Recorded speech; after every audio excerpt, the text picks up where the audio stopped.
الحمد للہ وحدہ لا شریک لہ والصلاة والسلام علی من لا نبی بعدہ وعلی آلہ واصحابہ الذین اوفوا عہدہ اما بعد۔ ہمارا سبق چل رہا تھا اصول عقائد کے حوالہ سے، اور آج ہماری گفتگو اس عنوان کی ہوگی کہ عدم تکفیر کے اسباب کیا ہیں۔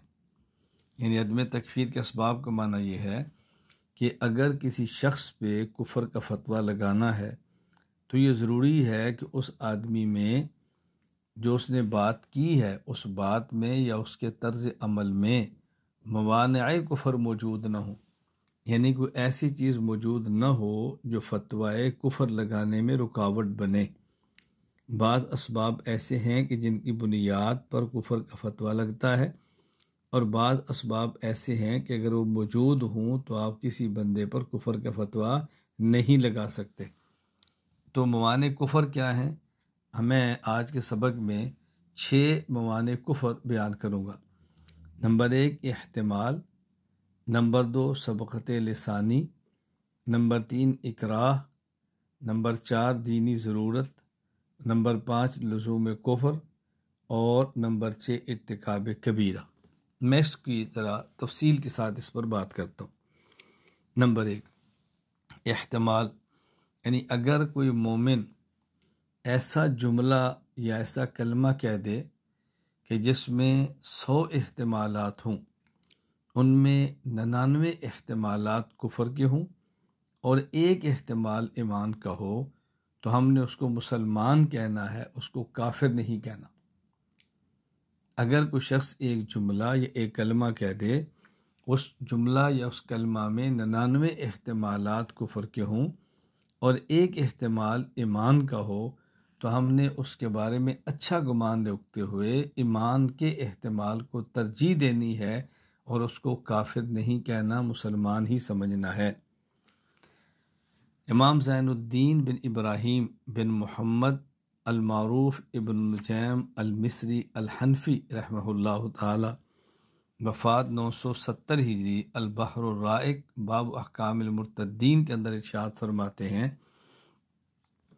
وفی الخلاصۃ وغیرہ اذا کان فی المسألۃ وجوہ توجب التکفیر ووجہ واحد یمنع التکفیر فعلی المفتی ان یمیل الی الوجہ الذی یمنع التکفیر تحسینا للظن بالمسلم۔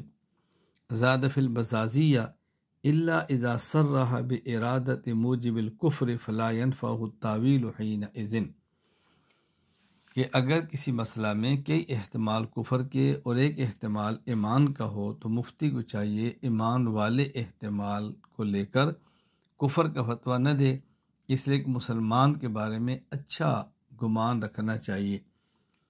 ہاں البتہ فتاوی بزازیہ میں یہ اضافہ بھی ہے، اگر قائل خود ہی کفر والے احتمال کو متعین کر دے تو ظاہر ہے آپ اس کو کوئی اور تعویل پھر کفر سے نہیں بچا سکتی۔ اس کی ایک مثال سمجھے، امام محمد بن یوسف صالحی دمشقی رحمہ اللہ تعالی، وفات 942 ہجری، انہوں نے حضرت امام اعظم ابو حنیفہ رحمہ اللہ کی سیرت اور شخصیت پہ کتاب لکھی ہے، عقود الجمان فی مناقب الامام الاعظم النعمان۔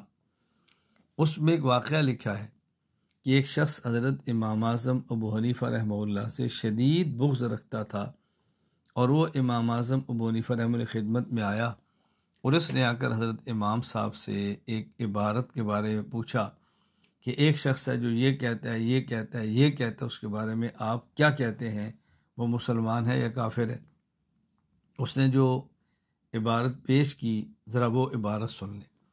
اس نے امام صاحب سے کہا: ما تقول فی رجل لا یرجو الجنہ ولا یخاف من النار ولا یخاف اللہ تعالی ویأکل المیتۃ ویصلی بلا رکوع ولا سجود ویشہد بما لا یری ویبغض الحق ویحب الفتنہ ویفر من الرحمہ ویصدق الیہود والنصارى۔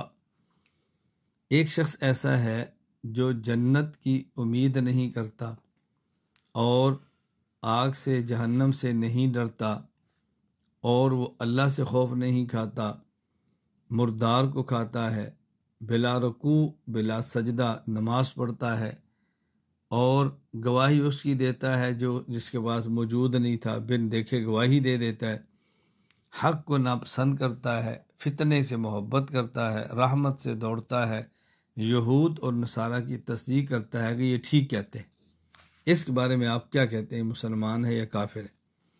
حضرت امام اعظم ابو حنیفہ رحمہ اللہ جانتے تھے کہ شخص مجھ سے بہت شدید نفرت کرتا ہے، بغض رکھتا ہے، تو یہ مجھ سے کیوں مسئلہ پوچھ رہا ہے؟ تو امام صاحب فرمانے لگے، یا فلان سألتنی عن هذه ولا کا بہا علم، دیکھو تو مجھ سے ایک ایسی بات پوچھتا ہے جس کا تجھے پتہ ہے، اس عبارت کا مطلب تو جانتا ہے، پھر بھی مجھ سے پوچھتا ہے۔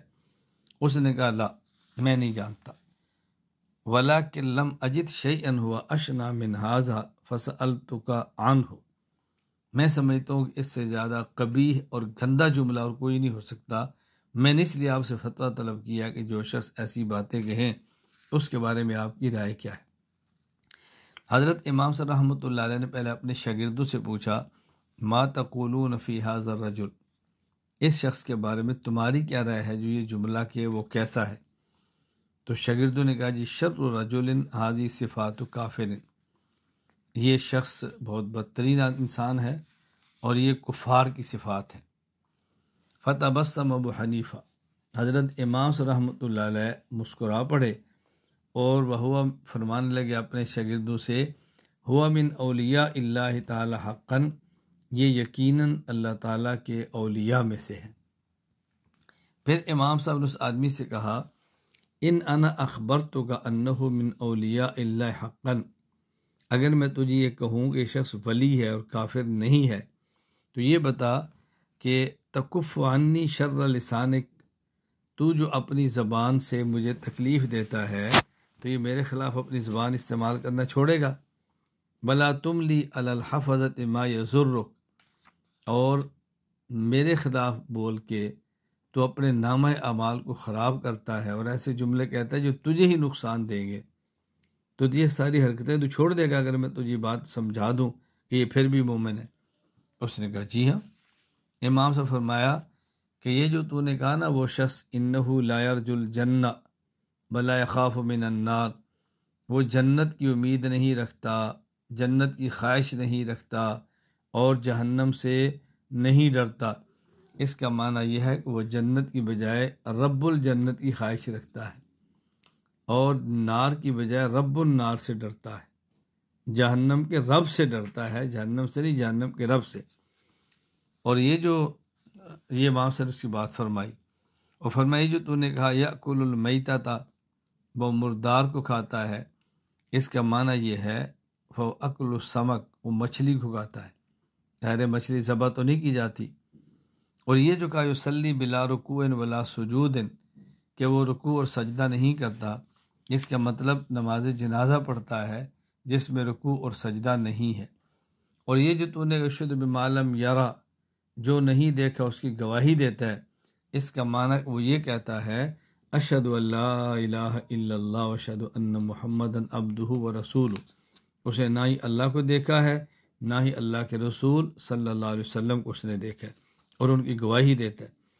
اور یہ جو تو نے کہ یبغض الحق، کہ وہ حق کو ناپسند کرتا ہے، قرآن کریم میں ہے وجاءت سکرۃ الموت بالحق، کہ قرآن کریم نے موت کو حق کہا ہے، تو وہ چاہتا ہے کہ مجھے لمبی عمر ملے اور میں اللہ کی اطاعت کرتا رہوں، تو موت کو ناپسند کرتا ہے اور موت پر حق ہے۔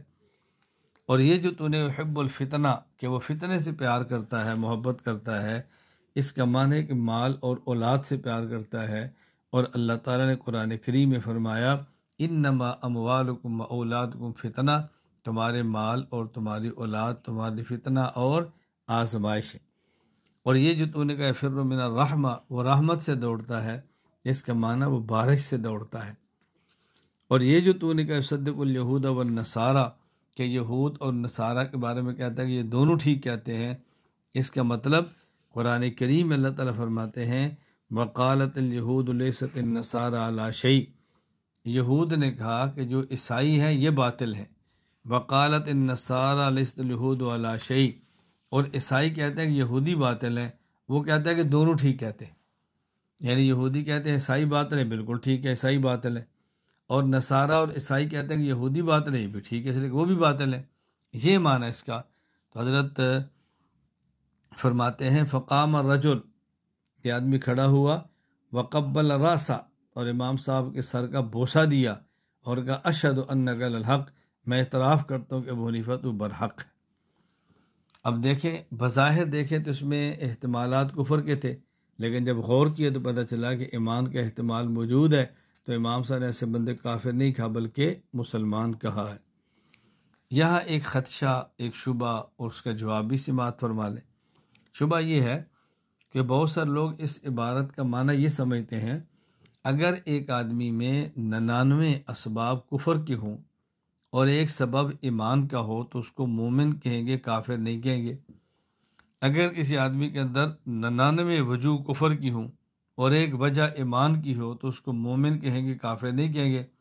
بعض لوگ اس کا معنی یہ سمجھتے ہیں اور یہ معنی بیان بھی کرتے ہیں، حالانکہ یہ معنی قطعاً غلط ہے۔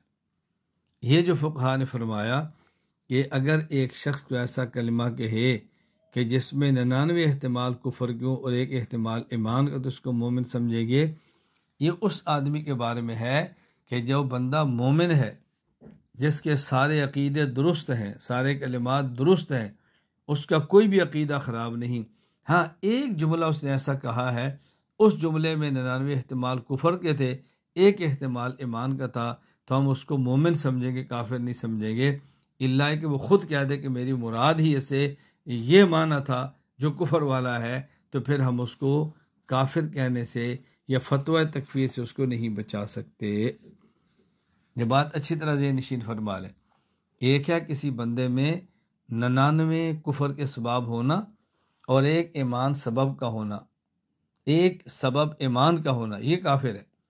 ایک ہے کہ ایک بندہ پکا مومن ہے، اس میں ایمان کے جو 100 اسباب ہیں، مثال کے طور پر 99 ایمان کے اسباب موجود ہیں، لیکن ایک جملہ ایسا کہا کہ اس میں 99 وجہ کفر کی ہے، ایک وجہ ایمان کی ہے، تو ہم اچھا گمان کر کے اس کو مومن ہی سمجھیں گے۔ بات اچھی طرح سے نشین فرما لے۔ حکیم الامت مولانا اشرف علی تھانوی رحمہ اللہ وفات 1362 ہجری، امداد الفتاوی میں ایک سوال کے جواب میں تحریر فرماتے ہیں۔ سوال کیا ہے؟ میں سوال اور جواب لفظ بلفظ میں عنوان نقل کرتا ہوں۔ مشہور ہے کہ اگر کسی شخص میں 99 وجہ کفر کی ہوں اور ایک وجہ اسلام کی، تو اس پر کفر کا فتویٰ دینا نہ چاہیے۔ تو شارع علیہ السلام نے بہت سے کلمات کو کفر کے لیے وضع کیا ہے، تو پھر کلمات کفر کو کفر کے لیے وضع کرنے سے کیا فائدہ؟ سوال سمجھئے، یعنی مشہور ہے کہ اگر ایک آدمی میں 99 وجہ کفر کی ہوں، ایک وجہ ایمان کی ہو، تو اس کو پھر مومن ہی کہنا ہے۔ تو پھر کلمات کفر کو بتانے کا فائدہ کیا ہے؟ ہر کلمہ کفر میں احتمال تو ایمان کا ہوتا ہے۔ اچھا، اگر محض زجر مقصود ہے، یعنی اگر شارع یہ فرمائے کہ کلمہ کفریہ ہے اور اس سے مقصود صرف ڈانٹنا ہے، کفر کا فتویٰ دینا نہیں ہے، تو ہم دیکھتے ہیں کہ فی زماننا بڑے بڑے عالم بعض لوگوں کو ذرا ذرا سی بات پر، بلکہ حقیقت میں کلمات کفر کے ارتکاب پر کفر کا فتویٰ دیتے ہیں۔ اس فتویٰ کو کس پر محمول کرنا چاہیے؟ یعنی بعض لوگ ایک شخص کلمہ کہتا ہے اور اس کو فوراً کافر کہہ دیتے ہیں، تو اگر مقصود تنبیہ ہے تو ایک کلمہ کفر پر کافر کیوں کہہ دیا؟ اور اگر مقصود تنبیہ نہیں ہے، کلمہ کفر کہنے سے بندہ کافر ہی ہوتا ہے، توجہ رکھیں، کافر ہی ہوتا ہے، تو نہ کافر نہیں ہوتا، تو پھر بتائیں کلمات کفر بتانے کی ضرورت کیا ہے؟ یعنی اگر جو کلمات کفر بتائے گئے کہ یہ کلمہ کفریہ، یہ کلمہ کفریہ ہے، تو سوال یہ ہے کہ یہ جو بات کہی جاتی ہے کہ ایک بندے میں 99 وجہ کفر کی ہوں، ایک وجہ ایمان کی ہو، تو اس کو مومن سمجھیں گے۔ تو کلمات کفر ایک بندے نے کہہ دیا اور اس میں ایمان کی وجہ بھی ہے، تو اگر اس سے مقصود یہ کافر ہوتا ہے تو ظاہر ہے نہیں، کافر نہیں ہوتا، تو پھر ایک کلمات کفر بتانے کی ضرورت کیا ہے؟ اور اگر مقصود ڈانٹنا ہے، تنبیہ ہے، زجر ہے، تو بہت سارے علماء چھوٹی بات پھر کفر کا فتویٰ کیوں دے دیتے ہیں؟ یہ بات اچھی طرح ذہن نشین فرما لیں۔ جواب کہتے ہیں اس کا یہ مطلب نہیں کہ اگر 99 باتیں کفر کی موجب پائی جاویں تب بھی فتویٰ نہ دیں گے، 99 تو بہت ہوتی ہیں، اگر ایک امر بھی موجب کفر یقینی پایا جائے تب بھی فتویٰ دے دیں گے، بلکہ مطلب یہ ہے کہ خود اس امر میں بہت سے احتمال ہیں، بعض احتمالات پر تو موجب کفر ہے اور وہ احتمالات 99 ہیں، اور بعض احتمال پر وہ موجب کفر نہیں اور وہ ایک ہے، تو اس صورت میں اس امر کو معمول اسی احتمال پر کریں گے جو موجب کفر نہیں اور تکفیر سے احتیاط کریں گے۔ وہی بات جو میں نے پہلے آپ خدمت میں عرض کر دی ہے کہ ایک شخص کے اندر ایمان ہی ایمان ہے، ایک جملہ ایسا کہتا ہے جس میں 99 احتمال کفر کے ہے کہ احتمال ایمان کا ہے تو مومن سمجھے گے، لیکن اس کا یہ معنی کسی بندے میں 99 وجہ کفر کی ہے، ایک وجہ ایمان کا ہے تو اس کو مومن کہے، ایسا ہرگز نہیں ہو سکتا۔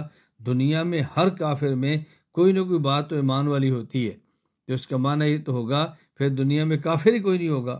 یہ بات اچھی طرح ذہن نشین فرما لیں۔ موانع کفر میں نمبر 2 سبقت لسانی۔ سبقت لسانی کا معنی کہ انسان کی زبان قابو میں نہ ہو اور اس کی زبان سے کوئی ایسا جملہ نکل جائے جو جملہ وہ کہنا نہیں چاہتا تھا، تو اس بنیاد پر اس کو کافر نہیں کہیں گے۔ یعنی ایک جملہ زبان سے نکلا، جس جملے کا معنی تو کفر ہے لیکن وہ کہنا نہیں چاہ رہا تھا، اس کی زبان سے بغیر اس کے ارادے کے نکل گیا، اس کو کافر نہیں کہیں گے۔ امام فخر الدین حسن بن منصور المعروف قاضی خان رحمہ اللہ فات 592 ہجری فتاوی قاضی خان میں لکھتے ہیں، وَأَمَّا الْخَاطِ إِذَا جَرَى عَلَى لِسَانِ كَلْمَةُ الْكُفْرِ خَطَأً بِأَنْ كَانَ أَرَادَ أَنْ يَتَكَلَّمَ بِمَا لَيْسَ بِكُفْرٍ فَجَرَى عَلَى لِسَانِ كَلْمَةُ الْكُفْرِ خَطَأً لَمْ يَكُنْ ذَلِكَ كُفْرًا عِنْدَ الْكُلِّ۔ اگر کسی شخص کی زبان سے غلطی سے کلمہ کفریہ نکل جائے کہ وہ ایسی بات کہنا چاہتا ہے جو کفریہ نہیں، لیکن غلطی سے اس کی زبان سے کفریہ کلمہ نکل جاتا ہے تو بالاتفاق وہ کافر نہیں ہوگا۔ اس کی مثال حضرت امام ابو الحسن مسلم بن حجاج القشیری رحمہ اللہ النشاپوری القشیری رحمہ اللہ فات 261 ہجری صحیح مسلم باب فی الحض علی التوبۃ والفرح بہا کے اندر ایک روایت نقل فرمائی ہے۔ حضرت انس رضی اللہ تعالیٰ عنہ فرماتے ہیں کہ جب کوئی شخص توبہ کرتا ہے تو اللہ تعالیٰ اس سے اتنے خوش ہوتے ہیں کہ جس طرح ایک بندہ جو جنگل میں ہو اور اس بندے کے پاس سواری ہو، اس سواری پر اس کا پانی اور کھانا ہو اور اس سواری اسے گم جائے، یہ تلاش کر کے تھک جائے اور یہ سو جائے اور اچانک نیند سے اٹھے اور اس کے سامنے اس سواری موجود ہو، آپ بتائیں بندہ کتنا خوش ہوتا ہے۔ اللہ تعالیٰ اس بندے سے جو توبہ کرتا ہے اس بندے سے بھی زیادہ خوش ہوتے ہیں۔ یعنی جس طرح کسی بندے کی سواری گم ہو جائے، جس پر کھانا اور پینا ہو اور یہ تلاش کر کے تھک کے سو گیا، نیند سے آنکھ کھلی تو سواری سامنے موجود تھی، یہ بندہ کتنا خوش ہوگا۔ توبہ کرنے والے بندے پر اللہ اس سے بھی زیادہ خوش ہوتے ہیں۔ اللہ اکبر۔ یعنی جس طرح ایک شخص کی امید ہی ایک سواری تھی، وہ گم گئی، وہ سواری واپس ملنے پر بندہ کتنا خوش ہوتا ہے کہ میری امید واپس آ گئی ہے۔ اللہ کو تو بندے کی ضرورت نہیں ہے لیکن اللہ اس سے بھی زیادہ خوش ہوتے ہیں۔ آگے جملہ ارشاد فرمایا وہ یہ کہ رسول اکرم صلی اللہ علیہ وسلم فرماتے ہیں کہ جب یہ بندہ اچانک سواری کو دیکھتا ہے تو اتنا خوش ہوتا ہے کہ نہ وہ کہنا یہ چاہتا ہے اللہم انت ربی وانا عبدک، اے اللہ تو میرا رب ہے اور میں تیرا بندہ ہوں، تو نے کتنا مجھ پہ کرم فرمایا۔ لیکن خوش ہو کر زبان سے جملہ اس کے نکل جاتا ہے اللہم انت عبدی وانا ربک، اللہ تو میرا بندہ ہے اور میں تیرا رب ہوں۔ یہ اتنا خوش ہوا کہ اس کو سمجھ نہیں آ رہی میں کیا کہہ رہا ہوں، تو فرمایا کہ اللہ سے اس سے بھی زیادہ خوش ہوتے ہیں۔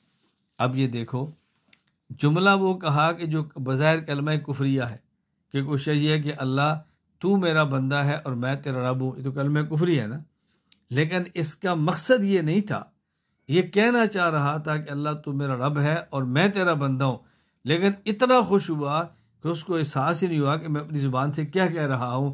کہنا چاہتا تھا اللہ تو رب ہے اور میں بندہ ہوں، اور بہت زیادہ خوشی کی وجہ سے یہ کہا گیا کہ اللہ تو میرا بندہ ہے اور میں رب ہوں۔ تو رسول اکرم صلی اللہ علیہ وسلم فرمانے لگے جتنا یہ بندہ خوش ہوتا ہے سواری کو پا کر، اللہ اپنے بندے کو توبہ کرتے ہوئے دیکھ کر اس سے بھی زیادہ خوش ہوتے ہیں۔ اور یہ صحیح مسلم میں روایت موجود ہے، انس رضی اللہ عنہ فرماتے ہیں کہ رسول اللہ صلی اللہ علیہ وسلم فرمایا للہ اشد فرحا بتوبت عبدہ حین یتوب الیہ من احدکم کان علی راحلتی بارض فلات فانفلتت منہ وعلیہا طعامہ وشرابہ فایس منہا فاتی شجرۃ فاستجا فی ظلھا وقد ایس من راحلتہ فبینما هو كذلك اذ هو بها قائمۃ عندہ فأخذ بختامها ثم قال من شدة الفرح اللهم انت عبدی وانا ربک اخطا من شدت الفرح۔ میں نے ترجمہ پورا تفصیل سے حدیث کے ذکر کے اندر سمجھا دیا۔ نمبر 3، موانع کفر۔ تیسرا وہ کون سا کفر ہے، تیسرا وہ کون سا سبب ہے کہ وہ موجود ہو اور انسان کلمہ کفر کہہ بھی لے تب بھی اس بندے کو کافر نہیں کہا جاتا، وہ ہے اکراہ۔ یعنی اگر کسی بندے کو مجبور کر دیا جائے کہ تو یہ کلمہ کفر کہہ بگرنہ تجھے مار دیں گے، قتل کر دیں گے، یا تیرا کوئی ہاتھ پاؤں کوئی تیرا جسم کا عضو کاٹ دیں گے، تو یہ بندہ اپنی جان کے خوف سے یا اپنے ہاتھ کٹنے کے خوف سے کلمہ کفر کہہ لے ڈر کر، اور اس کا دل مطمئن ہو، یہ دل سے جملہ نہ کہے، یہ خوف سے زبان سے کہے، تو اس بندے کو کافر نہیں کہیں گے بلکہ اس بندے کو مسلمان ہی سمجھا جائے گا۔ فتاوی عالمگیریہ کتاب الاکراہ کے اندر موجود ہے بین اکرہ علی الکفر باللہ تعالی او سب النبی صلی اللہ علیہ وسلم بقتل او قطع رخص له اظہار کلمۃ الکفر والسب فان اظہر ذلك بقلب مطمئن بالایمان فلا یأثم وان صبر حتی قتل کان مصابا۔ اگر کسی شخص کو اللہ تعالیٰ کا انکار کرنے پہ یا رسول اللہ صلی اللہ علیہ وسلم کو گالی دینے پہ مجبور کیا جائے کہ تجھے قتل کر دیں گے یا تیرا کو عضو کاٹ دیں گے، تو اس کے لیے زبان سے کلمہ کفر کہنا، رسول اکرم صلی اللہ علیہ وسلم کو گالی دینا یہ جائز ہے، لیکن شرط یہ ہے وقلب مطمئن بالایمان، اس کے دل میں ایمان ہو، یہ دل سے پیغمبر پاک کے بارے میں ایسا جملہ کہنے کے لیے تیار نہ ہو، اب یہ گناہ گار نہیں ہوگا۔ لیکن اگر یہ ڈٹ جائے اور یہ قتل ہو جائے لیکن زبان سے کلمہ نہ کہے تو اس بندے کو گناہ نہیں ہوگا، بلکہ اس بندے کو گناہ نہیں ہوگا، کانا مصابن، تو اس کو قتل ہونے پر اجر ملے گا کہ یہ ظلماً شہید کر دیا گیا ہے۔ اس لیے وضاحت کر دی ہے کہ کوئی بندہ یہ نہ سمجھے کہ جب یہ رخصت تھی جان بچا لیتا تو کیوں نہیں بچائی، بھئی وہ رخصت تھی نا، عظمت تو نہیں تھی کہ ضرور اپنی جان بچانا ہے۔ کوئی شخص جان کی پرواہ نہ کرے اور کلمہ کفر نہ کہے، جان جاتی ہے چلی جائے، اب یہ قتل ہو بھی گیا تو شہید ہوگا اور اللہ اس کو سچ بولنے پر اجر عطا فرمائیں گے۔ اس کی ایک مثال حضرت امام ابو بکر احمد بن حسین بن علی بن موسیٰ البیہقی رحمہ اللہ فات 458 ہجری، السنن الکبریٰ للبیہقی باب المکرہ علی الردہ، اس کے اندر حدیث نقل کی ہے کہ حضرت عمار بن یاسر رضی اللہ تعالی عنہ کو مشرکین نے پکڑا۔ اخذ المشرکون عمار بن یاسر فلم یترکوا حتی سب النبی صلی اللہ علیہ وسلم وذکر آلۃ بخیر، اور انہوں نے اس وقت ان کو چھوڑا جب انہوں نے نبی پاک صلی اللہ علیہ وسلم کی ذات گرامی میں نامناسب جملے کہے اور ان کے خداؤں کو اچھا کہا، پھر چھوڑا۔ فلما اتا رسول اللہ صلی اللہ علیہ وسلم قال ما وراک، ان نے آ کے اللہ کے نبی کو ساری صورتحال بتا دی کہ یا رسول اللہ ایسے ایسے میرے ساتھ ہوا ہے۔ آپ نے فرمایا کہ اس کے پیچھے کیا تھا، کیا تو نے خوشی سے کہا تھا یا مجبور کر کہا؟ شر یا رسول اللہ، اللہ کے نبی اس کے پیچھے شر تھا، یعنی میں مجبور ہو گیا، اگر میں یہ نہ کہتا مجھے قتل کر دیا جاتا۔ ما ترکت حتی نلت منک وذکرت آلہتہم بالخیر، اگر میں آپ کے بارے میں نازیبا جملہ نہ کہتا اور ان کے خداؤں کی تعریف نہ کرتا یا مجھے قتل کر دیتے۔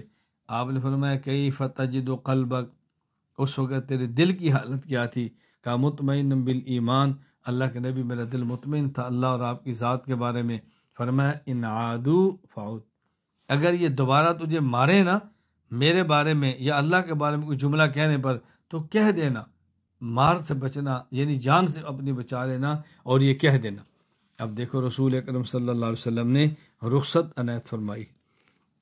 نمبر 4، دینی ضرورت، یعنی کوئی شخص کلمہ کفر اپنی زبان سے اس لیے کہتا ہے کہ وہ خود مجبور نہیں ہے اور مقصود ایک دین کے لیے ہیلا ہے، دینی ضرورت کی بنیاد پر جملہ کہتا ہے کہ وہ جملہ کے ہی ادا کیے بغیر ایک بہت اہم ترین ضرورت ہے جو پوری نہیں ہو رہی، اس کے لیے وہ کہہ دیتا ہے۔ اس کی مثال حدیث پاک موجود ہے صحیح بخاری کتاب المغازی باب قتل کعب بن الاشرف کے اندر۔ حضرت امام بخاری رحمۃ اللہ علیہ صحیح بخاری میں حدیث پاک لائے ہیں۔ حضرت جابر بن عبداللہ رضی اللہ عنہ فرماتے ہیں کہ رسول اکرم صلی اللہ علیہ وسلم نے ارشاد فرمایا، من لکعب بن الاشرف، کعب بن اشرف یہودی کو کون قتل کرے گا؟ فإنه قد آذى اللہ و رسولہ، اس نے اللہ اور اللہ کے رسول کو بہت تکلیفیں دی۔ اللہ کو تکلیف کیا دینی ہے؟ یعنی ایسے کلمے کہتا ہے جو تکلیف کا سبب ہوتے ہیں۔ حضرت محمد بن مسلمہ کھڑے ہو کہ یا رسول اللہ، آپ چاہتے ہیں کہ اس کو قتل کر دیا جائے؟ اتحب ان اقتلہ؟ فرمایا نعم۔ فرمایا قال فأذن لی ان اقول شیئا، اللہ کے نبی پھر مجھے آپ اجازت دیں کہ میں کچھ آپ کی ذات کے بارے میں ایسے کلمات کہہ سکوں کہ جس کی وجہ سے میں اس کے قریب جا سکوں، کچھ مجھے کلمات کہنے کی اجازت ہے؟ آپ نے فرمایا کہہ لو۔ یہ محمد بن مسلمہ کعب بن اشرف کے پاس آئے اور آ کر کہا ان ھذا الرجل قد سألنا صدقۃ، یہ جو آدمی ہے محمد صلی اللہ علیہ وسلم ہم سے اتنے صدقات مانگے ہیں، فإنه قد عنانا، ہمیں تھکا کے رکھ دی ہے، ہماری بس ہو گئی ہے، وإنی قد أتيتك أستسلفك، میں آیا ہوں کہ ہمیں کچھ قرض دے دو تاکہ اپنی ضرورتیں پوری کریں۔ قال وإذن والله لتملنه، اس نے کہا بالکل ابھی تم نے اور تھکنا ہے۔ فرمایا یہ تمہیں تھکا دے گا تم چھوڑ دو۔ حضرت محمد بن مسلمہ فرمانے لگے ہماری مجبوری ہے، ہم نے ان کا کلمہ پڑھا ہے، اب اتنی جلدی تو ہم نہیں چھوڑتے، ذرا دیکھتے ہیں کہ ان کے ساتھ مستقبل میں کیا ہوتا ہے، لڑائیاں شروع ہوئیں، ذرا کچھ عرصہ دیکھتے ہیں، اس کے بعد ہم شاید چھوڑ بھی دیں۔ یہ ان کے کہنے کا مقصد تھا۔ ہم فی الحال تو اس لیے آئے ہیں کہ آپ ہمیں کچھ قرض دے دو۔ کتنا؟ ہم چاہتے ہیں تم ہمیں قرض دو۔ وقد اردنا ان تسلفنا وسقا او وسقین، ایک وسق ہوتا ہے تقریباً 191 کلو گرام اور کوئی 4 گرام بنتے ہیں تقریباً، یعنی یوں سمجھیں کہ یہ بنے گا 4 من اور تقریباً 31 کلو کا ایک وسق، ہمیں تم اتنا جو ہے نا وہ دے دو، قرض دے دو، غلہ دے دو۔ اس نے کہا میں تمہیں دوں گا تو اس کے بدلے میرے پاس کیا رکھا ہوگا، راہن کیا رکھو، گروی؟ انہوں نے کہا تم بتاؤ۔ اس نے کہا گروی اپنی عورتیں رکھ دو۔ حضرت محمد بن مسلمہ فرمان لگے کہ دیکھو تم اتنے کیف نرہن کا نساءنا وانت اجمل عرب، تو خوبصورت عرب ہے، ہم تیرے پاس اپنی عورتیں کیسے رکھ سکتے ہیں؟ اس نے کہا چلو پھر اپنے بچے رکھ دو۔ تو انہیں فرمایا بچے کیسے رکھ سکتے ہیں؟ اب بتاؤ کل کو ہمارے بچوں کو لوگ برا بلا گالیاں دیں گے کہ تم 1 وسق اور 2 وسق، یعنی تم تقریباً 4-5 من گندم کے لیے تمہارے باپ نے تمہیں گروی رکھ دیا تھا، لوگ گالیاں دیں گے ان کو، یہ تو بہت مشکل ہے۔ ہم یہ کر سکتے ہیں کہ ہم تیرے پاس اسلحہ رکھ دیں۔ مقصد کی بات ہے نا۔ اس نے کہا ٹھیک، ان کا وعدہ ہو گیا کہ ٹھیک ہے ہم رات کو آئیں گے اسلحہ لے کر، تجھے اسلحہ دیں گے اور ہم اپنی جو قرض لینا چاہتے ہیں وہ لے کر چلے جائیں۔ اب یہ رات کو حضرت محمد بن مسلمہ خود تشریف لائے اور ایک کعب بن اشرف یہودی کے رضائی بھائی تھے، ان کو بھی ساتھ لائے، ابو نائلہ ان کو کہا جاتا۔ جب یہ آئے تو انہوں نے آ کے پھر آواز دی، قلعے کے باہر آواز دی کعب بن اشرف کو رات کو۔ تو کعب بن اشرف جب گھر سے نکلنے لگا تو اس کی بیوی نے کہا این تخرج ہذه الساعة، رات کے اس وقت کہاں جا رہے ہو؟ تو کعب بن اشرف نے کہا کہ محمد بن مسلمہ آئے ہیں، میرا بھائی ہے، اور میرا دودھ شریک بھائی ابو نائلہ بھی آیا ہے۔ تو ان الکریم لو دعی الی طانۃ بلیل لاجاب، سخی آدمی کو رات کو نیزہ بازی کے لیے بلایا جائے تو وہ نکلتا ہے، اس لیے میں جا رہا ہوں۔ کہتے ہیں بعض روایات میں ہے کہ اس کی بیوی نے یہ بات اس کو کہی تھی، بڑی عجیب۔ اس کی بیوی نے یہ کہا تھا کہ میں ایک آواز سن رہی، اسمع صوتا کانه یقطر منہ الدم، میں جو آواز سن رہی ہوں نا مجھے سے خون ٹپکتا محسوس ہوتا ہے۔ اندازہ کتنی ذکی اور ذہین عورت تھی، مجھے اس آواز سے خون گرتا نظر آ رہا ہے، تو خیال کر۔ اب اس نے کہا نہیں، یہ تو اپنی پلان پر تھا کہ میں بہت بڑا منصوبہ سر انجام دے رہا ہوں، لیکن اس کو یہ نہیں پتا تھا کہ تقدیر اس کے خلاف کیا کھیل کھیلنے والی ہے۔ خیر حضرت محمد بن مسلمہ نے ساتھ جو تھے انہیں کہہ دیا کہ جب یہ میرے پاس آئے گا میں اس کو بالوں سے پکڑوں گا، اشارہ کروں گا تو میں اس کی گردن اڑا دینا۔ جب آئے تو اس نے خوشبو لگائی تھی، حضرت محمد صلی اللہ علیہ وسلم فرمانے لگے ما رأیتک اليوم ریحا، میں نے اس جیسی خوشبو آج تک نہیں سونگی۔ اللہ، اگر مجھے اس نے پھر آگے فخر سے کیا کہتا ہے، کہتے ہیں عندی اعطر نساء العرب واکمل العرب، میرے پاس ایسی عورت ہے جو اس طرح عربوں میں کوئی عورت نہیں ہے جو اتنی خوشبو لگاتی ہو، اور اس طرح کامل عورت میرے پاس موجود ہے۔ تو حضرت محمد صلی اللہ علیہ وسلم نے فرمایا کہ میں چاہتا ہوں کہ تمہارے بال کو سونگو۔ اس نے کہا سونگ لو، اس نے سارا ہے کہ آپ نے سونگا، تو پھر جو ساتھ کہا بھی تم بھی سونگ لو، اجازت ہے؟ اس نے کہا بھی یہ بھی سونگ لیں، سونگ لیا۔ تو جب بات شاید پوری ہو گئی، محمد صلی اللہ علیہ وسلم فرمانے لگے میں چاہتا ہوں ایک بار اور سونگوں، خالی سونگ لیں۔ تو جب اس نے بال آگے کیے، آپ نے پکڑا سونگنے کے لیے، اپنے ساتھی کو اشارہ کیا، اس نے اس کی گردن کو کاٹ کے رکھ دیا۔ ثم اتوا النبی صلی اللہ علیہ وسلم فاخبروہ، پھر ہی آئے اور آ کے اللہ کے رسول صلی اللہ علیہ وسلم کو سارا واقعہ سنا دیا۔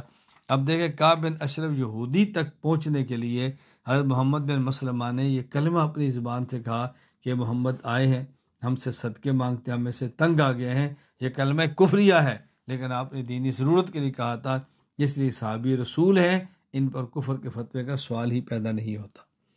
نمبر 5، لزوم کفر۔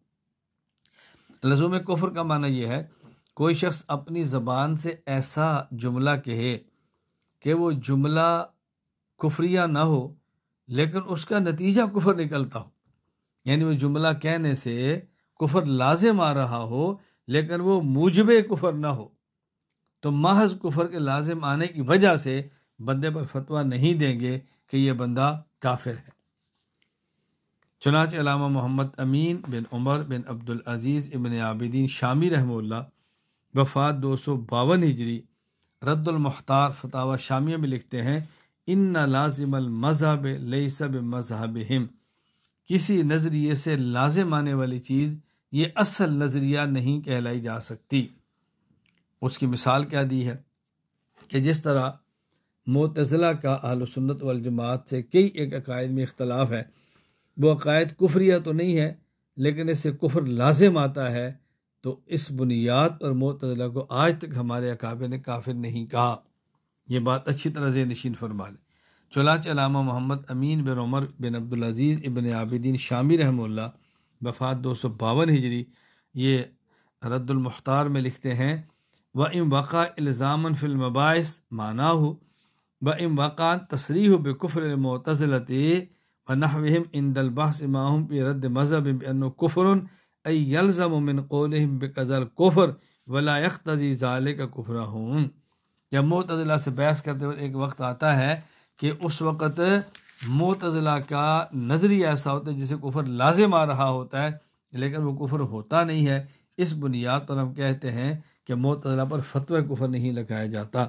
میں ایک مثال دیتا ہوں کہ جس طرح ثواب و عذاب قبر کا مسئلہ ہے، اب ہم ثواب و عذاب قبر کے قائل ہیں، معتزلہ قائل نہیں ہو رہے، تو جو ثواب و عذاب قبر کا قائل نہ ہو اس کو مسلمان نہیں کہہ سکتے، لیکن وہ تعویل ایسی کرتے ہیں کہ ہم مانتے تو ہیں لیکن اس طرح نہیں مانتے کہ جس طرح دنیا میں جسم ہے، ہم تو یوں کہتے ہیں یوں کہتے ہیں۔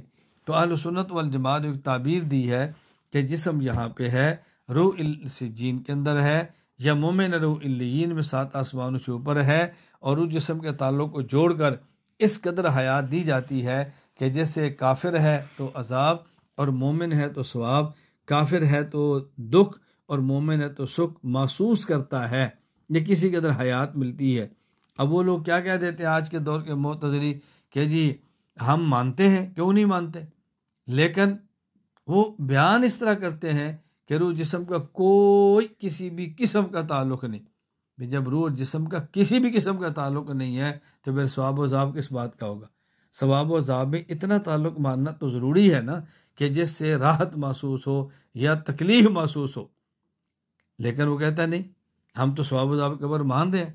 اب وہ نظریہ ایسا پیش کرتے ہیں کہ اس سے کفر لازم تو آ جاتا ہے، یہ تو ایسا لگتا ہے ثواب و عذاب قبر کا انکار کر رہے ہیں، اور مطلقاً انکار کرنا تو کفر ہوتا ہے، لیکن وہ صراحتاً انکار نہیں کرتے، اس لیے ہم یہ نہیں کہہ سکتے کہ یہ بندہ کافر ہے۔ میں ایک اور مثال دیا کرتا ہوں کہ جس طرح دیکھیں، ایک ہے فقہ ابی حنیفہ، فقہ مالک، فقہ شافعی، فقہ حنبلی۔ اب ان میں سے کوئی شخص ایک شخص کی فقہ نہ لے دوسرے کی لے لے تو حرج نہیں ہے، اور اگر ان میں سے کسی ایک فقہ کا انکار بھی کر دے تب بھی کفر نہیں ہے۔ لیکن اگر کوئی بندہ مطلقاً تقلید کا انکار کرے اور فقہ اسلامی ہی کا انکار کر دے، اب ظاہر ہے فقہ کا انکار کرنا یہ تو دائرہ اسلام سے نکال دیتے ہیں، لیکن جب اس سے بات کی جائے وہ کہتا ہے نہیں میرا مقصد یہ نہیں تھا، میں فقہ کو نہیں مانتا ہوں، میں کہتا ہوں امام حنیفہ کی نہیں مانتا، فقہ کا مطلب یہ نہیں تھا میں فقہ کو نہیں مانتا، میں کہتا ہوں جو قرآن و سنت کے مطابق وہ مانتا ہوں، جو قرآن و سنت کے مطابق نہیں وہ نہیں مانتا۔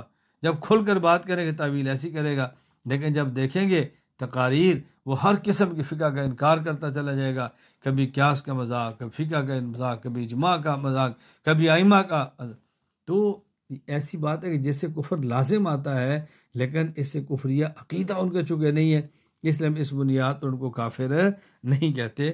اس کو اچھی طرح ذہن نشین فرما لیں تاکہ الجھن نہ ہو۔ نمبر 6، ارتکاب کبیرہ۔ اگر کوئی شخص کبیرہ گناہ اور بڑا گناہ کر لے جس پر احادیث میں وعید آئی ہو، تو کبیرہ گناہ کرنے سے انسان پر کفر کا فتویٰ نہیں لگا سکتے۔ کبیرہ گناہ کرنے والا فاسق تو ہوگا، فاجر ہوگا، مجرم ہوگا، لیکن اس کے اوپر کفر کا فتویٰ نہیں لگ سکتا۔ امام اعظم ابو حنیفہ نعمان بن ثابت الکوفی رحمہ اللہ وفات 150 ہجری الفقہ الاکبر میں فرماتے ہیں وَلَا نُكَفِّرُ مُسْلِمًا بِذَنْبٍ مِّنَ الذُّنُوبِ وَإِنْ كَانَتْ كَبِيرَةً إِذَا لَمْ يَسْتَحِلَّهَا وَلَا نُزِيلُ عَنْهُ اسْمَ الْإِيمَانِ وَنُسَمِّيهِ مُؤْمِنًا حَقِيقَةً وَيَجُوزُ أَن يَكُونَ مُؤْمِنًا فَاسِقًا غَيْرَ كَافِرٍ۔ ہم مسلمان کو گناہ کی وجہ سے کافر نہیں کہیں گے، اگرچہ گناہ کبیرہ نہ ہو، اگرچہ گناہ کبیرہ ہی کیوں نہ ہو، ہاں اگر وہ حرام کو حلال کہتا ہے تو پھر اس کو کافر کہیں گے۔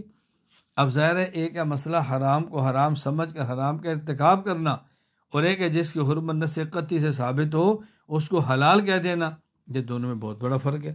تو فرمایا ہم اس کو مومن ہی کہیں گے، یہ کہیں گے مومن اور فاسق ہے، لیکن یہ نہیں کہیں گے کہ یہ کافر ہے۔ اسی طرح علامہ سعد الدین مسعود بن عمر بن عبداللہ تفتزانی رحمہ اللہ وفات 792 ہجری شرح المقاصد فی علم الکلام میں لکھتے ہیں کہ اہل اسلام کا اختلاف ہے اس شخص کے بارے میں کہ جو گناہ کبیرہ کا ارتکاب کرے اور توبہ کیے بغیر مر جائے، اس کو کیا کہیں گے؟ فالمذہب عندنا عدم القطع بالعفو ولا بالعقاب۔ کہتے ہیں ہمارے یہاں مذہب اہل سنت والجماعت کا نظریہ یہ ہے کہ ایسے شخص کے بارے میں ہم یہ نہیں کہیں گے کہ اللہ اس کو ضرور معاف کریں گے، نہ یہ کہیں گے کہ اللہ اس کو ضرور سزا دیں گے، نہ، اس کے گناہ کا تقاضا ہے کہ اس کو سزا ملی جائے، باقی اللہ کی مشیت کے سپرد ہے، اللہ اس کو چاہے تو معاف کر دیں اور اپنے کرم کی وجہ سے، جو چاہیں تو سزا دے دیں اپنے قانون کی وجہ سے، لیکن اللہ تقدیر تعذیب نقطع بأنہ لا یخلد فی النار۔ لیکن اگر ہم یہ مان بھی نہیں اس کو عذاب ہوگا تو یہ نظریہ ضروری ہے کہ وہ کافر کی طرح ہمیشہ آگ میں نہیں رہے گا، بلکہ ایک وقت آئے گا کہ وہ جہنم سے نکل جائے گا۔ لا بطریق الوجوب بل بمقتضی ما سبق من الوعد، اور یہ اس وجہ سے نہیں کہ اللہ کے ذمہ واجب ہے اس کو جہنم میں بھیجیں، یا اللہ کے ذمہ واجب ہے اس کو جہنم کے بعد جنت میں داخل کریں۔ اللہ نے حکم ہی بیان فرمایا ہے کہ جو گناہ کرے گا ہم اس کو جہنم دیں گے، اور مومن ہے تو ہم اس کو جنت میں بھیجیں گے۔ اللہ کے ذمہ نہیں ہے، لیکن اللہ اپنے وعدے کی پابندی فرماتے ہیں وَتَمْ وَثَبَتَ بِالدَّلِيلِ كَتَخْلِيدِ أَهْلِ الْجَنَّةِ۔ اللہ اکبر۔ یہ ایک اشکال، اس کا جواب ذہن نشین فرمائیں۔ اشکال یہ ہے کہ آپ کہتے ہیں مرتکب کبیرہ کافر نہیں ہوتا، بڑے سے بڑا گناہ کرنے والا بھی کافر نہیں ہوتا، مسلمان ہی رہتا ہے، جبکہ ایسی احادیث موجود ہے کہ جس سے معلوم ہوتا ہے کہ نماز کو جان بوجھ کر چھوڑے بندہ تو کافر ہو جاتا ہے، تو مرتکب کبیرہ تو کافر ہو گیا۔ چنانچہ امام ابو القاسم سلیمان بن احمد بن ایوب الشامی الطبرانی رحمہ اللہ وفات 360 ہجری المعجم الاوسط للطبرانی حدیث نمبر 3348 میں فرماتے ہیں حضرت انس بن مالک رضی اللہ عنہ فرمایا کہ رسول اللہ صلی اللہ علیہ وسلم فرمایا من ترک صلاۃ متعمدا فقد کفر جہارا، جس شخص نے جان بوجھ کر نماز چھوڑی اس نے کھلم کھلا کفر کا ارتکاب کیا ہے۔ تو حدیث میں تو صاف ہے کہ گناہ کبیرہ کرنے والا کافر ہوتا ہے۔ جواب ذہن نشین فرمائے۔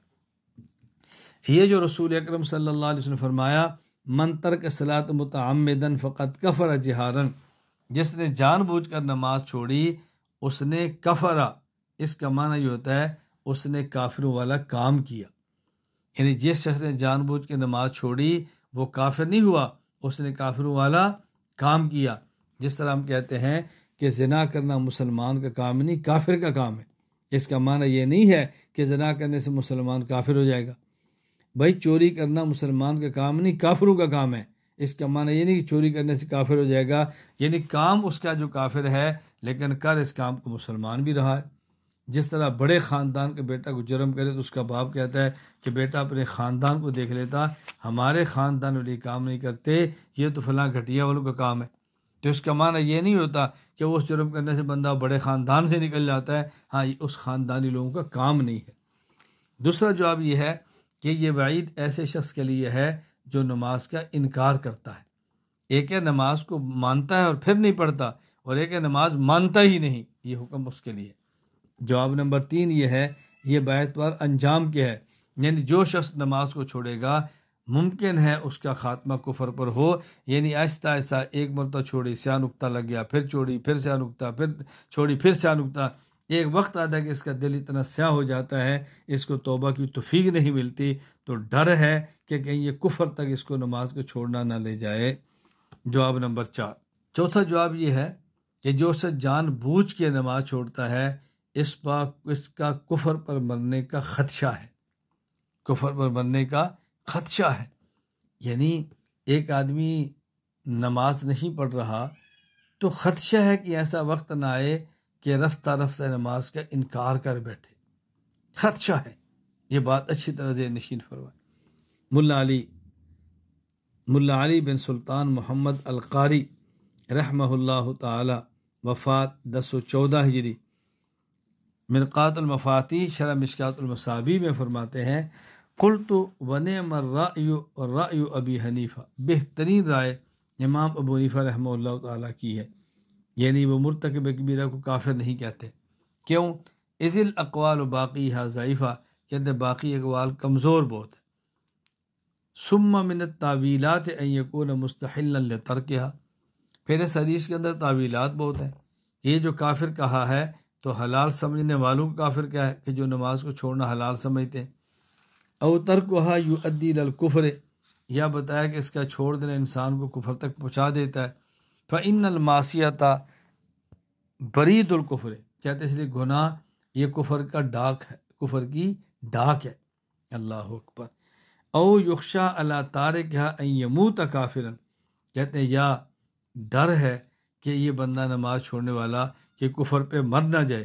او فعل شابہ فعل الکافر، یا فرماتا ہے یہ جو کہا نا کافر ہے، اس کا مطلب یہ نہیں ہے اس نے کفر کیا، اس کا مطلب یہ ہے کہ اس بندے نے کام ایسا کیا کہ جو کافروں کے فعل کے مشابہ تھا۔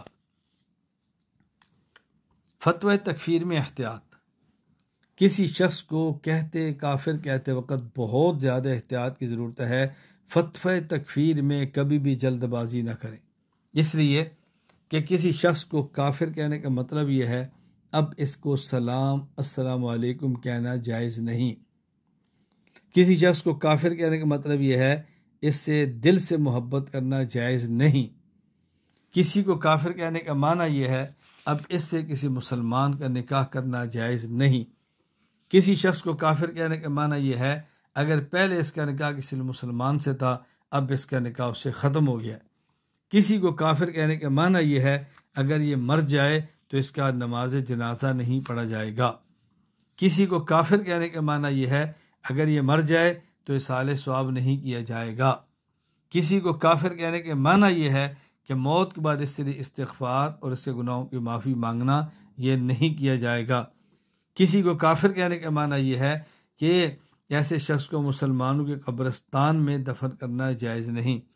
اور کسی شخص کو کافر کہنے کا معنی یہ ہے کہ اس کو اب وراثت میں حصہ دینا اور اس کی وراثت حصہ لینا جائز نہیں۔ تو کس قدر خطرناک معاملہ ہے کسی پر فتح کفر لگانے کا۔ چنانچہ قاضی ابو الفضل ایاز بن موسیٰ بن ایاز مالکی رحمہ اللہ، وفات 544 ہجری، الشفاء بتعریف حقوق المصطفیٰ، فصل فی تحقیق القول فی اکفار المتأولین میں فرماتے ہیں لأن ادخال کافر فی الملہ و اخراج مسلم عنہا عظیم فی الدین، اس لیے کہ کافر کو اسلام میں داخل کرنا یا مسلمان کو اسلام سے نکالنا عظیم فی الدین، یہ بہت بڑا کام ہے، معمولی کام نہیں ہے، اس لیے اس پر بہت زیادہ احتیاط کرنی چاہیے۔ ہم سبق میں آج ایک بحث پڑھیں گے اہل قبلہ کے بارے میں۔ اہل قبلہ کا معنی کیا ہے، اہل قبلہ کا حکم کیا ہے، اور اہل قبلہ کے بارے میں غلط فہمیاں کیا ہے، یہ بات ذہن نشین فرمائیں۔ نمبر 1، اہل قبلہ کا معنی کیا ہے؟ ایک اہل قبلہ کا معنی لغوی اور ایک معنی شرعی اور معنی اصطلاحی۔ اہل قبلہ کا لغوی معنی مولانا عبدالعزیز پرہاڑوی رحمہ اللہ وفات 1239 ہجری النبراس شرح العقائد میں لکھتے ہیں معناہ اللغوی من یصلی الی الکعبہ او یعتقدھا قبلہ، جو شخص کعبہ کی طرف منہ کر کے نماز پڑھے یا جو شخص یہ اعتقاد رکھے کہ کعبہ میرا قبلہ ہے تو لغت و اعتبار سے اہل قبلہ ہے۔ لیکن اصطلاح شریعت میں اہل قبلہ کسے کہا جائے گا؟ یہ شریعت کی ایک اصطلاح ہے اہل قبلہ، اس کا معنی یہ ہے، اس سے مراد کیا ہے کہ وہ شخص جو ضروریات دین کا اقرار کرتا ہو اور ضروریات دین میں سے کسی چیز کا انکار نہ کرتا ہو، یہ خلاصہ ہے۔ یعنی رسول اکرم صلی اللہ علیہ وسلم جو وحی اور دین لے کر آئے ان تمام کو مانتا ہو، کسی ایک کا انکار نہ کرتا ہو، اسے کہتے ہیں اہل قبلہ اصطلاحاً اور شرعاً۔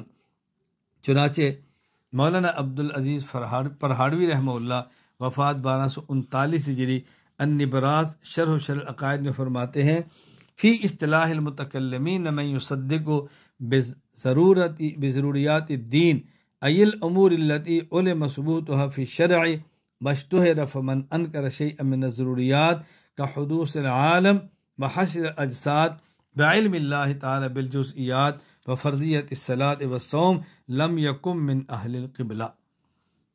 اہل قبلہ سے مراد جو ان شریعت کے ضروریات دینیہ کا اقرار کرتا ہو، اہل قبلہ کہ وہ جو شریعت کے عقائد ثابت ہیں بالیقین اور وہ مشہور ہیں، ہر کسی کو اس کا پتہ ہے، اس کو ماننے والے کو اہل قبلہ کہتے ہیں۔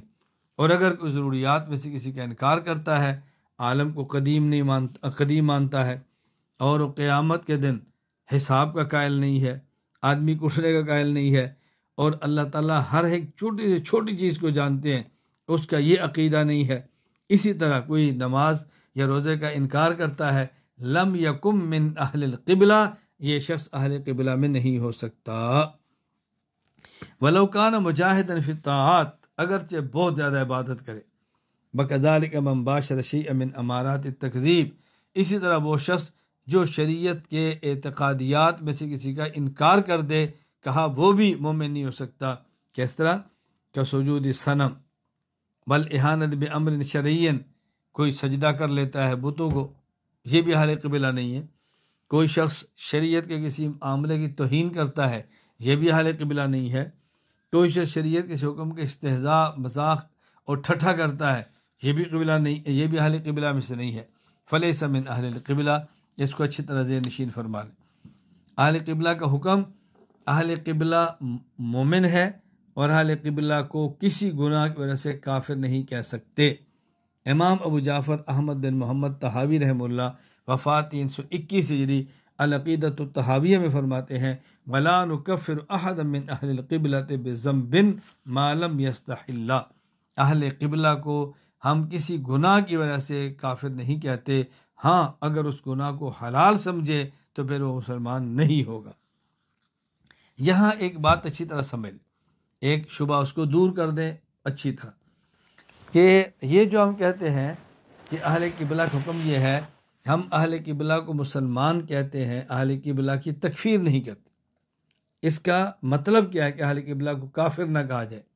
عام طور پہ کہا جاتا ہے کہ یہ اہل قبلہ کو کافر نہیں کہنا چاہیے۔ اس کا معنی کیا ہے؟ اچھی طرح سمجھ لیں، اہل قبلہ کو کافر نہ کہنے کا مطلب یہ ہے اگر اہل قبلہ کوئی مومن گناہ کبیرہ کر لے اس کو ارتکاب معصیت کی وجہ سے کافر نہیں کہنا۔ نمبر 2، اہل قبلہ کو کافر نہ کہا جائے، اس کا معنی یہ ہے اگر وہ امور خفیہ غیر مشہورہ کا انکار کرتا ہے تو اس کو کافر نہ کہا جائے۔ اہل قبلہ کافر نہیں کہنا، اس کی نمبر 3 وجہ عقائد ظنیہ کے انکار کی بنیاد پر کسی کو کافر نہ کہا جائے۔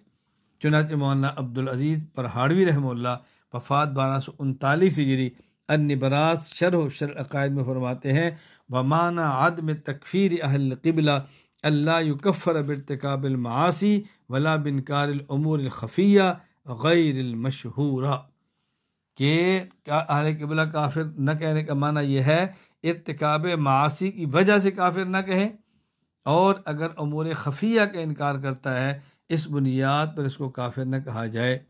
امور خفیہ کا مطلب کیا ہے کہ وہ اعتقادات جو عوام میں زیادہ مشہور نہ ہوں۔ مثلا ہم کہتے ہیں جی عالم قدیم ہے، یہ عوام میں مشہور نہیں۔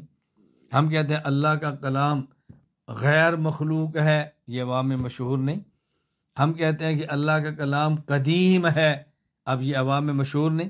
یعنی عوام میں اس کی شہرت نہ ہو اور وہ ایک فکر و نظر پر مبنی عقیدہ ہو، صراحتاً نصوص کے اندر نہ ہو، ایسے کو انکار کرے ایسے نظریے کا، جس بنیاد پر اس کو کافر نہیں کہیں گے۔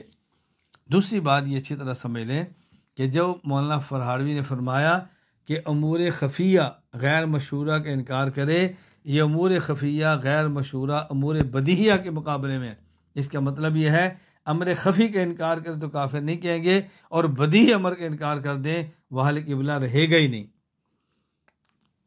تیسرا فائدہ ذہن نشین فرما لیں کہ عوام الناس میں بات مشہور ہے اہل قبلہ سے مراد وہ لوگ ہیں جو قبلہ کی طرف منہ کر کے نماز پڑھیں، یہ غلط ہے۔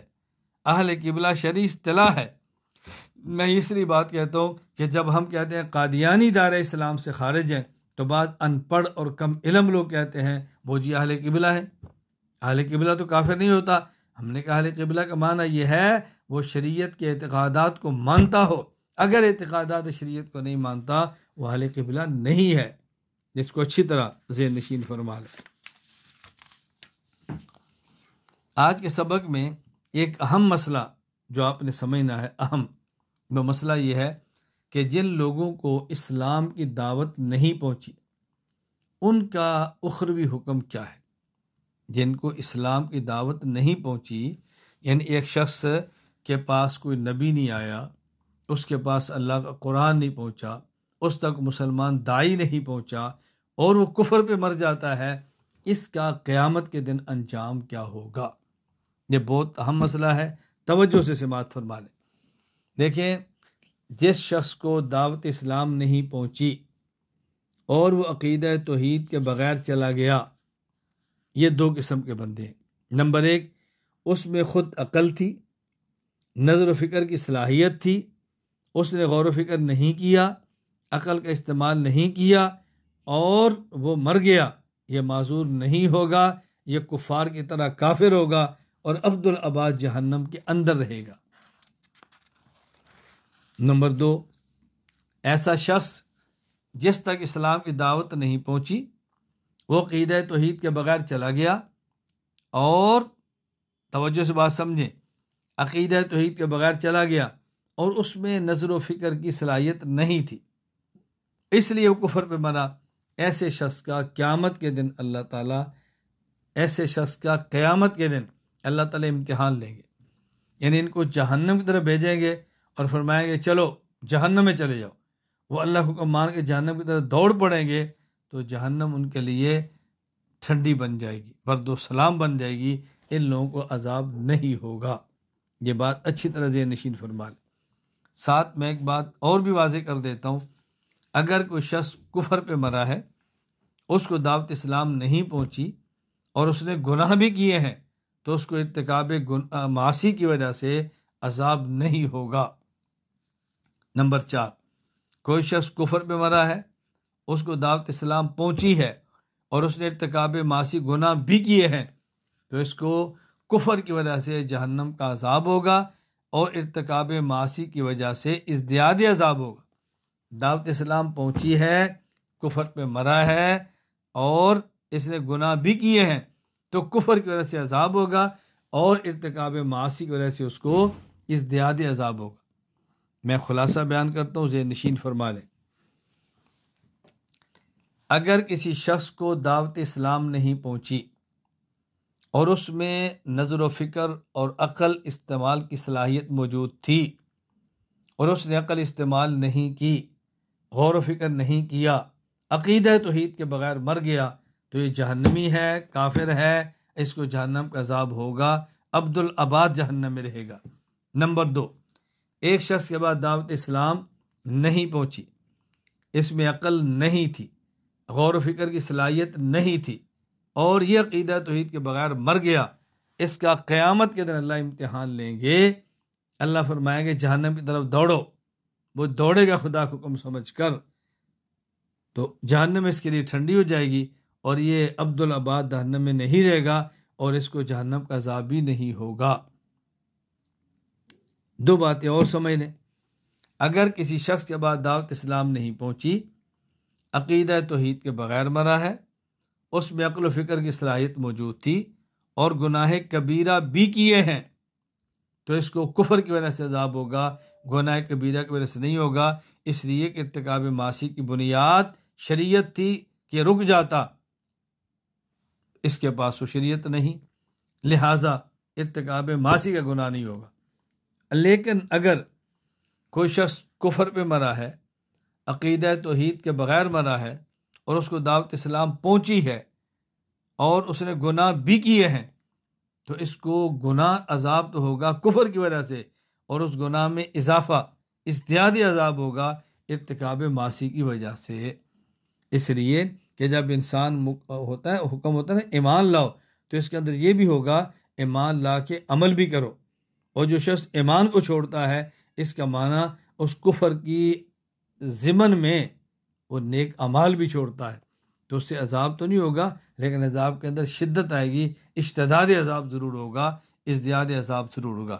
میں بھی ترتیب بات کر دیتا ہوں۔ جن لوگوں کو اسلام کی دعوت نہ پہنچی، ان کا آخری حکم کیا ہے؟ نمبر 1، ایک ایسا شخص جس کو دعوت اسلام نہیں پہنچی، اور اس کے پاس اللہ تعالیٰ کی ذات میں غور و فکر کی صلاحیت بھی ہے، عقل بھی ہے، اور عقیدہ توحید کے بغیر دنیا سے چلا گیا، یہ معذور نہیں ہوگا، اس کا مواخذہ ہوگا، یہ جہنم میں جائے گا۔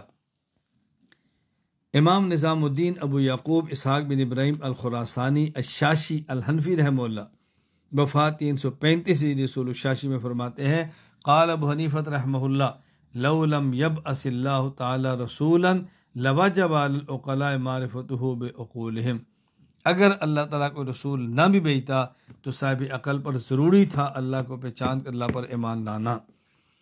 حکیم الامت مولانا اشرف علی تھانوی رحمہ اللہ، وفات 1362 ہجری، امداد الفتاوی جلد 5 صفحہ 404 پہ لکھتے ہیں، اس شخص کو اگر کبھی کسی اہل حق کے کہنے سے یا خود کسی خیال کے آنے سے اپنے طریقہ میں شبہ پڑا ہو، اور پھر بھی تحقیق کی فکر نہ کی ہو، تب بھی اس پر مواخذہ ہوگا۔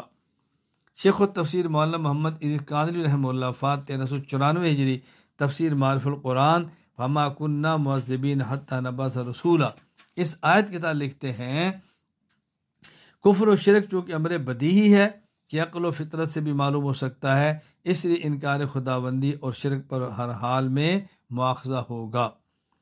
مفتی اعظم پاکستان مفتی محمد شفیع رحمہ اللہ، وفات 1396 ہجری، معرف القرآن، وما کننا معذبین حتی نبعث رسولا، اس کے تحت فرماتے ہیں، بعض ائمہ کے نزدیک جو اسلامی عقائد عقل سے سمجھے جا سکتے ہیں، مثلا خدا کا وجود، اس کی توحید وغیرہ، پس جو لوگ اس کے منکر ہوں گے ان کو کفر پر عذاب ہوگا، اگرچہ ان کو کسی نبی رسول کی دعوت نہ پہنچی ہو۔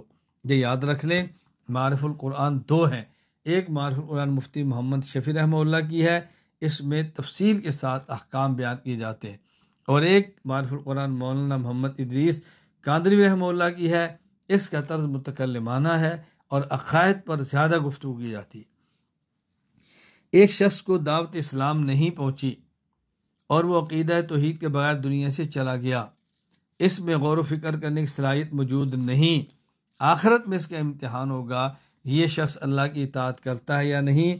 چنانچہ ایک منادی اللہ تعالیٰ کی طرف سے شخص کو یہ پیغام دے گا کہ آگ میں داخل ہو جاؤ، اگر یہ اس آگ میں داخل ہوا تو وہ آگ اس پر ٹھنڈک اور پرامن ہو جائے گی اور یہ اطاعت گزار شمار ہوگا، اس صورت میں اس کا مواخذہ نہیں ہوگا۔ اگر اس نے اطاعت نہ کی تو یہ نافرمان شمار ہوگا، اس صورت میں اس کا مواخذہ ہوگا۔ یہی بات مولانا محمد عزیز قانی رحمہ اللہ تعالیٰ وفات 1394 ہجری اپنی تفسیر معالف القرآن وما کنا معذبین حتی نبعثا رسولہ کے اندر ارشاد فرماتے ہیں۔ اور حضرت امام احمد بن حنبل رحمہ اللہ نے اس پر ایک عجیب حدیث نقل فرمائی ہے۔ حضرت امام ابو عبداللہ احمد بن حنبل البغدادی رحمہ اللہ وفات 241 ہجری مسند احمد حدیث نمبر 16301، وہ فرماتے ہیں کہ اسود بن سری رضی اللہ عنہ صحابی فرماتے ہیں کہ رسول اللہ صلی اللہ علیہ وسلم فرمایا اربعۃ یوم القیامہ، قیامت کے دن 4 آدمی ایسے ہوں گے، رجل اسم، نمبر 1 بہرا لا یسمع شیئا، کچھ نہیں سنتا، رجل احمق، بے وقوف، رجل حرم، بوڑھا، بہت زیادہ بوڑھا، ورجل مات فی فترۃ، اور ایک وہ شخص جو بغیر دعوت اسلام پہنچنے کے دنیا سے چلا گیا اور کفر پہ مر گیا۔ فاما الاسم، نمبر 1 بہرا، وہ قیامت دن کہے گا اللہ تعالیٰ کو رب لقد جاء الاسلام وما اسمع شیئا، اسلام تو آیا تھا لیکن میں سن نہیں سکتا تھا تو مجھے پتہ نہیں چلا۔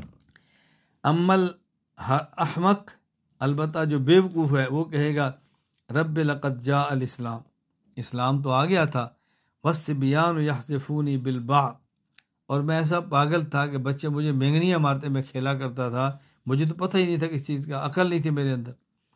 وَأَمَّا الْحَرَمْ، اور جو بہت بوڑھا ہے وہ کہ رب لقد جاء الاسلام، اے اللہ اسلام تو آ گیا تھا، وما عاقل شیئا، میری عقل ماری گئی تھی تو میں نہیں کلمہ پڑھ سکا۔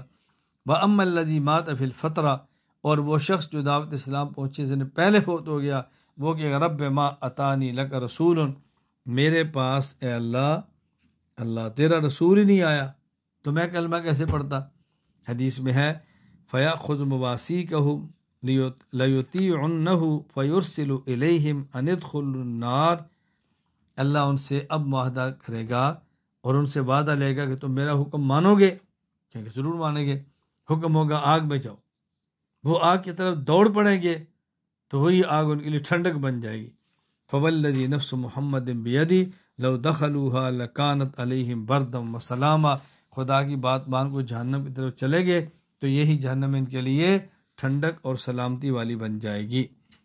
مولانا محمد عزیز قانی رحمہ اللہ وفات 1394 ہجری وما کنا معذبین حتی نبعث رسولا، اس آیت کے تحت معالف قرآن میں لکھتے ہیں آیت وما کنا معذبین حتی نبعث رسولا میں عدم عذاب کا حکم معاصی کے ساتھ مخصوص ہے کہ قبل بعثت ارتکاب معاصی پر عذاب نہ ہوگا۔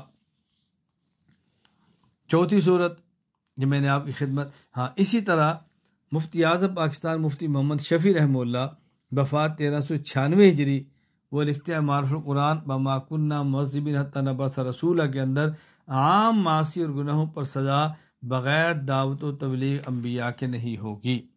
نمبر 4، ایک شخص میں عقل و فہم موجود ہے، اس کو دعوت اسلام پہنچی ہے، وہ عقیدہ توحید کے بغیر دنیا سے چلا گیا ہے، اس نے معاصی کا ارتکاب بھی کیا ہے، اس شخص کو عدم ایمان کی وجہ سے عذاب ہوگا اور ارتکاب معاصی کی وجہ سے ازدیاد عذاب ہوگا۔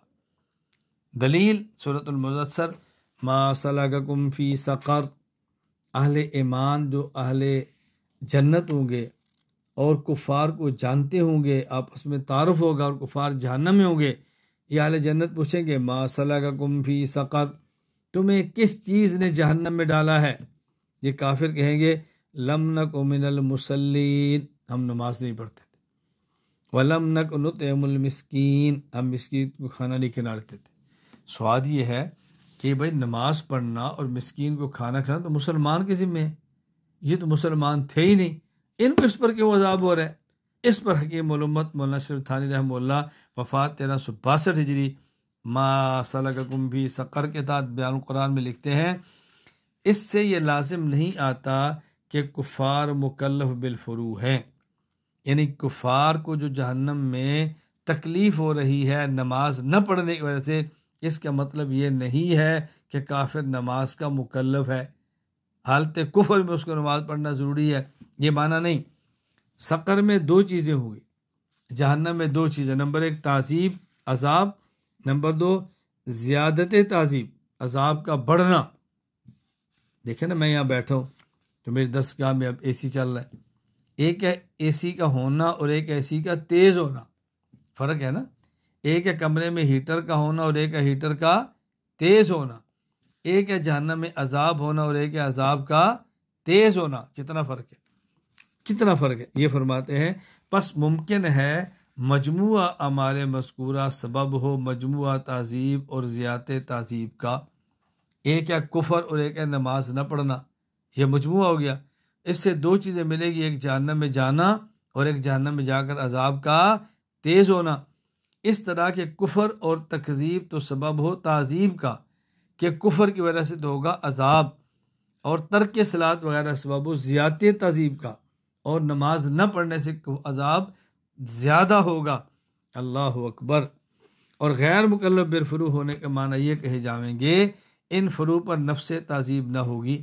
ہم کہتے ہیں کافر مکلف بالفروع نہیں ہے، کافر نماز روزے کا پابند نہیں، یعنی نماز نہ پڑھنے سے مومن تو جہنم میں جاتا ہے، کافر نماز نہ پڑھنے سے جہنم میں نہیں جاتا، جہنم میں تو کفر کی وجہ سے جاتا ہے، لیکن نماز نہ پڑھنے سے عذاب تیز ہو جاتا ہے۔ ان فروع پر نفس تعذیب نہ ہوگی، زیادت تعذیب اس لیے ہو کہ ضمن اصول میں تو آخر ان فروع کے بھی مکلف ہیں، پس تکلیف ضمنی سبب ہو جائے زیادت کا۔ یہاں بطور فائدہ ذہن نشین فرما لیں، یہ معاملہ تھا کفار کا۔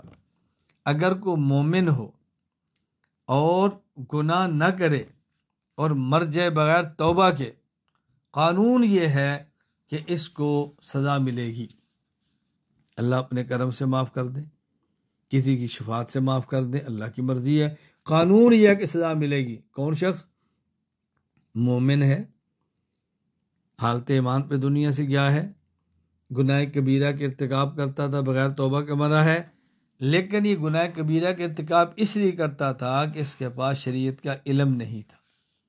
تو مومن کے پاس علم شریعت نہ ہونا یہ عذر نہیں کہ کوئی کہ یا اللہ میں نے اس لیے گناہ کیا کہ مجھے پتہ نہیں تھا کہ یہ گناہ ہے۔ اس کی مثال سمجھ لیں کہ جس طرح کوئی شخص دنیا میں کسی ملک میں داخل ہو تو اس کے ذمے ہے اس ملک کا قانون پڑھنا۔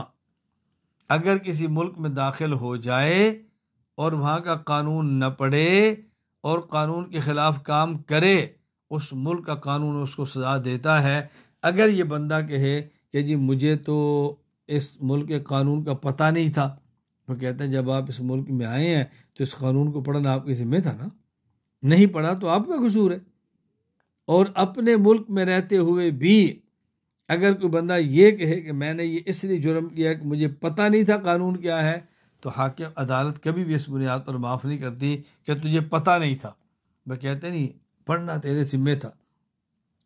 کوئی بندہ قتل کر دے اور عدالت میں قتل تو میں نے کیا ہے لیکن مجھے نہیں پتہ تھا کہ قتل کرنے پر بندہ قتل بھی کیا جاتا ہے، تو عدالت اس عذر کو قبول نہیں کرتی۔ آپ روڈ پر جائیں اور گاڑی اوور سپیڈ کر دیں اور پولیس روک لے اور جرمانہ دے، اور آپ کو جو مجھے پتہ نہیں تھا، کہتے ہیں جب آپ نے ڈرائیونگ سیکھی ہے، آپ نے گاڑی چلانی ہے اور جس روڈ پہ جانا ہے وہاں کے قانون معلوم کرو، آپ نے نہیں معلوم کرے ہمارا کیا قصور ہے۔ اسی طرح اگر کوئی مومن جرائم کرتا ہو اور دنیا سے چلا جائے تو یہ اس کا کوئی عذر نہیں ہے کہ مجھے معلوم نہیں تھا۔ اس کو اچھی طرح ذہن نشین فرما لیں تاکہ الجھن بالکل پیدا نہ ہو۔ کفار سے تعلقات کا حکم۔ کفار سے تعلقات کی 4 قسمیں ہیں، بہت اہم سبق ہے۔ کفار سے تعلقات کی 4 قسمیں ہیں۔ موالات، کسی کافر سے دل سے محبت اور پیار اور دوستی، جگری یار۔ نمبر 2 مدارات، ظاہری خوش خلقی۔ نمبر 3 مواسات، غم خاری۔ نمبر 4 معاونت، مدد کرنا، تعاون۔ یہ 4 قسم کے تعلق ہیں، میں ہر ایک کا حکم الگ الگ بیان کرتا ہوں۔ نمبر 1 موالات کا حکم۔ کفار سے موالات یعنی جگری دوستی، قلبی محبت، یہ قطعاً جائز نہیں کسی حال میں بھی۔ سورۃ المائدہ آیت نمبر 51، یا ایہا الذین آمنوا لا تتخذوا الیہود والنصارى اولیاء، یہود اور نصارہ کو دوست مت بناؤ، بعضهم اولیاء، بعض یہ ایک دوسرے کے دوست ہیں، ومن یتولہم منکم فإنہ منہم، جو ان سے قلبی یاری رکھے گا وہ انہی میں شمار ہوگا۔ سورۃ الممتحنہ آیت نمبر 1، یا ایہا الذین آمنوا لا تتخذوا عدوی وعدوکم اولیاء، اے ایمان والو جو ہمارا اللہ کا دشمن ہے، جو تمہارا دشمن ہے، اس کو اپنا دوست مت بناؤ۔ سورۃ آل عمران آیت نمبر 28، لا يتخذ المؤمنون الكافرین اولیاء من دون المؤمنین ومن يفعل ذلك فلیس من اللہ فی شیء، جو مومن ہے وہ ایمان والوں کو چھوڑ کر کافر کو اپنا دوست مت بنائے، جس نے ایسا کیا تو اس کا اللہ سے کوئی تعلق نہیں۔ نمبر 2، مدارات کا حکم، ظاہری خوش خلقی، کافر کے ساتھ ظاہری خوش خلقی بھی جائز ہے، لیکن جب کوئی مقصد ہو، بلا مقصد کافر ظاہری خوش خلقی جائز نہیں ہے۔ وہ مقاصد 3 ہو سکتے ہیں۔ نمبر 1، کافر کے شر اور نقصان سے بچنے کے لیے۔ نمبر 2، کافر کی ہدایت کے لیے۔ نمبر 3، کافر اگر مہمان بنے تو اس کی مہمان نوازی کے لیے۔ 3 صورتوں میں مزید تفصیل عرض کرتا ہوں۔ کافر کے ساتھ مدارات یعنی ظاہری خوش اخلاقی 3 مقاصد میں سے کسی ایک مقصد کے لیے جائز ہے۔ نمبر 1، کافر کے شر اور نقصان سے بچنے کے لیے کہ اس کے ساتھ میں نے ظاہری خوش خلقی کا مظاہرہ نہ کیا، مجھے نقصان پہنچائے گا۔ سورہ آل عمران آیت نمبر 28، لا يتخذ المؤمنون الكافرین اولیاء من دون المؤمنین ومن يفعل ذلك فليس من اللہ فی شیء الا ان تتقوا منهم تقاتا ويحذركم اللہ نفسہ وإلى اللہ المصیر، الا ان تتقوا، ان کے شر سے بچنا ہو تو پھر گنجائش ہے۔ نمبر 2، کافر کی ہدایت کے لیے بشرطے کہ اس سے ہدایت کی توقع بھی ہو، امید بھی ہو۔ سورہ عبس آیت نمبر 4 اور 5، اما من استغنا فانت له تصدی، رسول اکرم صلی اللہ علیہ وسلم کی مجلس میں بیٹھے ہیں سرداران قریش، عتبہ، ربیہ، ولید بن مغیرہ، ابی بن خلف، امیہ بن خلف، شیبہ، ابو جال بن ہشام، اور رسول اکرم صلی اللہ علیہ وسلم ان کی خاطر مدارات فرما رہے ہیں۔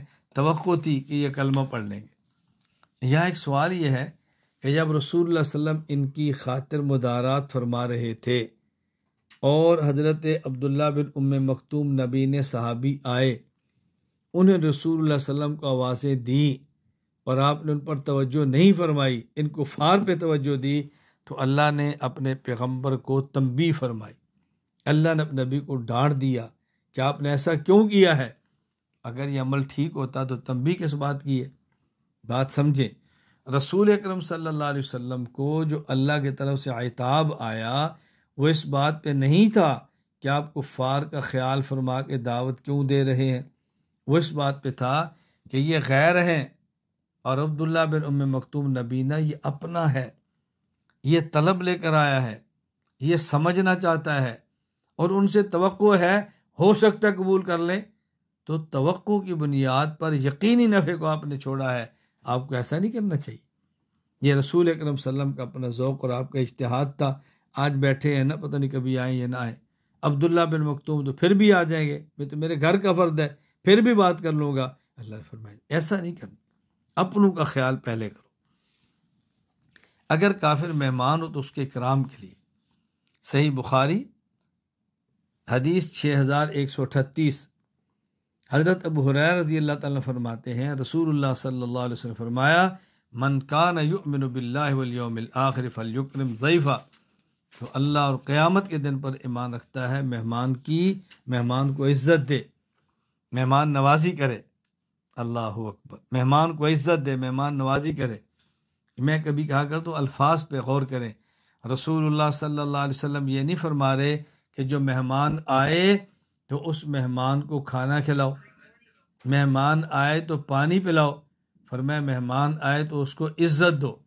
کبھی اس کی عزت کھانا کھانے میں، کبھی عزت اس کی پانی پینے میں، کبھی اس کی عزت اس کو عزت دینے میں، کبھی اس کا کام کرنے میں، کبھی اس کی بات سننے میں۔ تو حضور فرما رہے ہیں کہ مہمان کو عزت دو۔ اللہ کے نبی اجازت دے رہے۔ یہاں دو تین باتیں سمجھیں۔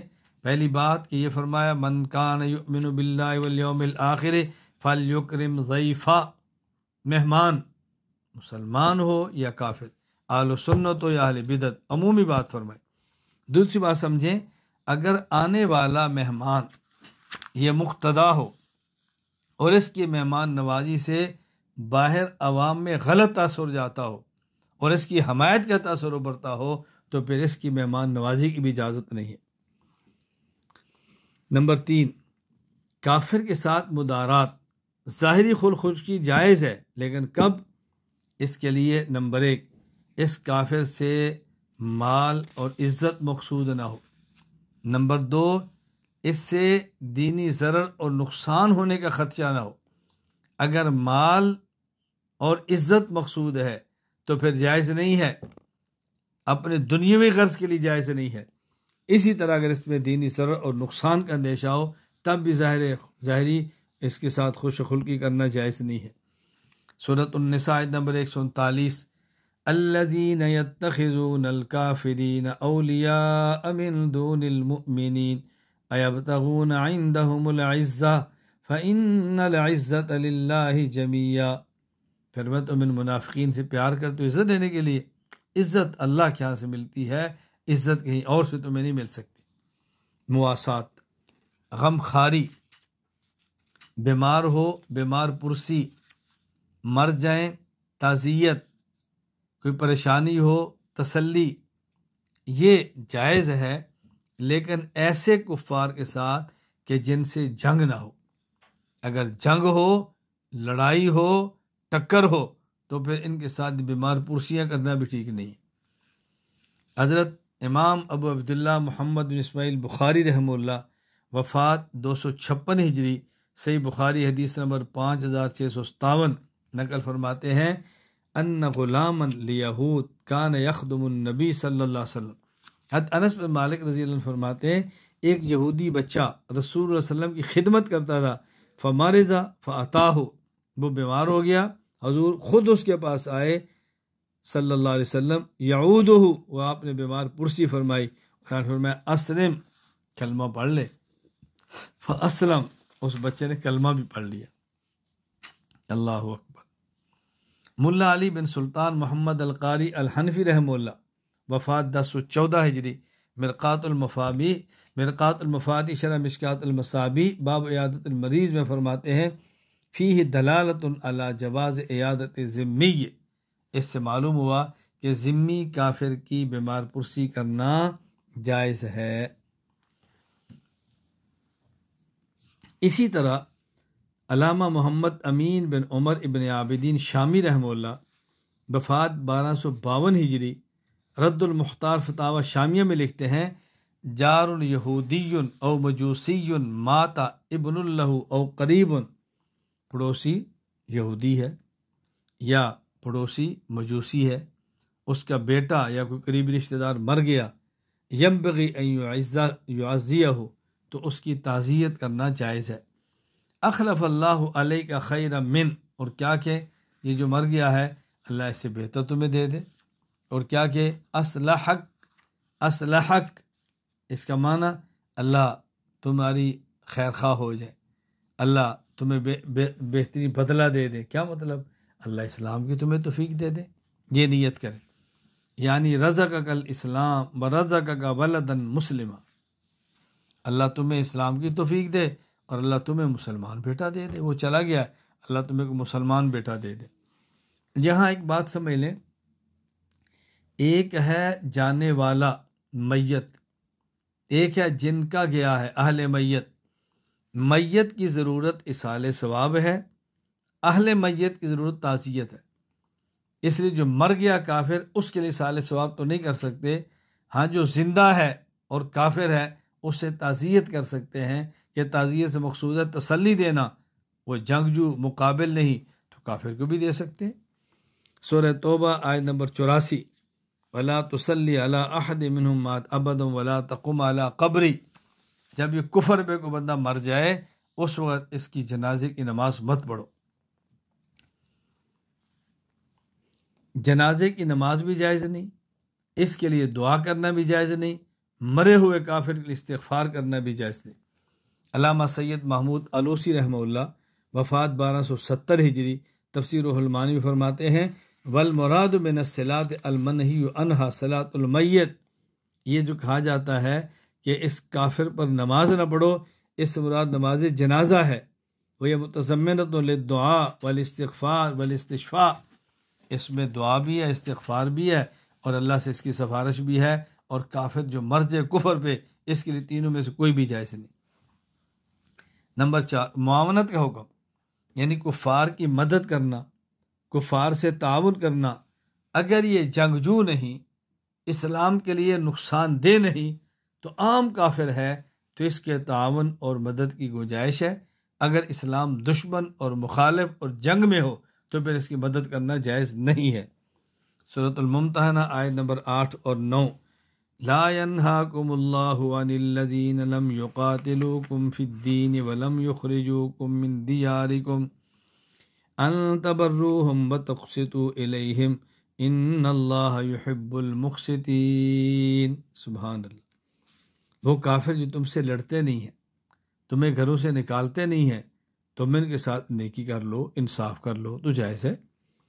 انما ينهاكم الله عن الذين قاتلوكم في الدين واخرجوكم من دياركم وظاهروا على اخراجكم ان تولوهم ومن يتولهم فاولئك هم الظالمون، جو تم سے لڑتے ہیں، تمہیں گھروں سے نکالتے ہیں، ان کافروں کے ساتھ تعاون اور مدد کی کوئی گنجائش نہیں۔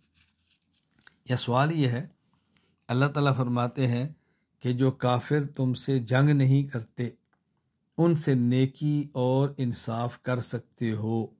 اس کا مطلب اگر کافر جنگ لڑتا ہے تو اس کے ساتھ انصاف نہیں کریں گے، انصاف تو ہر کسی سے کرنا ہے، تو جنگ نہ کرنے کی آیت کیوں لگائی ہے؟ بات توجہ سمجھیں، یہاں جو فرمایا نا کہ کافر اگر تم سے لڑے تو اس سے نیکی نہ کرو، یا نیکی کی تمام اقسام مقصود نہیں بلکہ کل نیکی کا ایک خاص جز مدد مقصود ہے کہ کفار کی مدد کرنے والی نیکی اس مخالف اور جنگجو کافر سے نہ کرو، یہ مطلب اچھی طرح سے نشیر فرمایا۔ دوسری بات، اور یہ جو فرمایا کہ جو کافر جنگجو ہو، جنگجو نہ ہو، اس سے انصاف کرو، اللہ منع نہیں کرتے۔ کیا مطلب؟ اگر کافر ہو جنگجو ہو تو اس سے انصاف نہیں کریں گے، بے انصافی کریں گے؟ بات اچھی طرح سمجھو، یا انصاف کا مطلب کیا ہے؟ یا انصاف کا معنی ہے تعاون اور مدد۔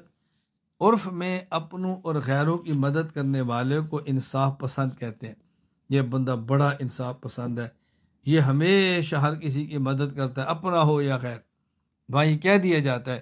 اس لیے انصاف کا معنی یہ ہے کہ مدد نہیں کرنی اگر وہ مخالف جنگجو ہے۔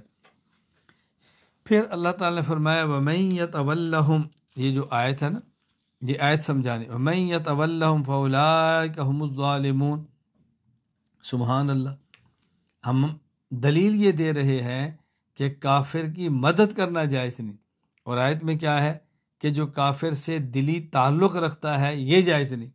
تو بندہ سوال کر سکتا ہے بھئی تمہاری دلیل تو ہے کہ کافر کی مدد جائز نہیں، اور تم آیت پیش کرتی ہو کہ کافر کے ساتھ دلی دوستی جائز نہیں۔ بات یہ نشین فرما لیں، آدمی جب کسی کو دوست بناتا ہے تو مدد کرتا ہے، محبت نہیں ہوتی تو مدد بھی نہیں کرتا۔ تو اس کا معنی یہ ہے کہ ان سے محبت اور دوستی کرو اور ان کی مدد کرو، ایسا قطعاً جائز نہیں۔ اللہ تعالیٰ میں بات سمجھنے کی توفیق عطا فرمائے۔ تو آج کے مجلس میں چند ایک باتیں میں نے سورہ عقائد کے والے ذکر کی ہے، بقیہ انشاءاللہ کل اگلے سبق کے اندر ہوگی۔ اللہ تعالی ہم کو عقائد پڑھنے، سمجھنے اور پوری امت میں پھیلانے کی توفیق عطا فرمائے۔ وآخر دعوانا الحمد للہ رب العالمین۔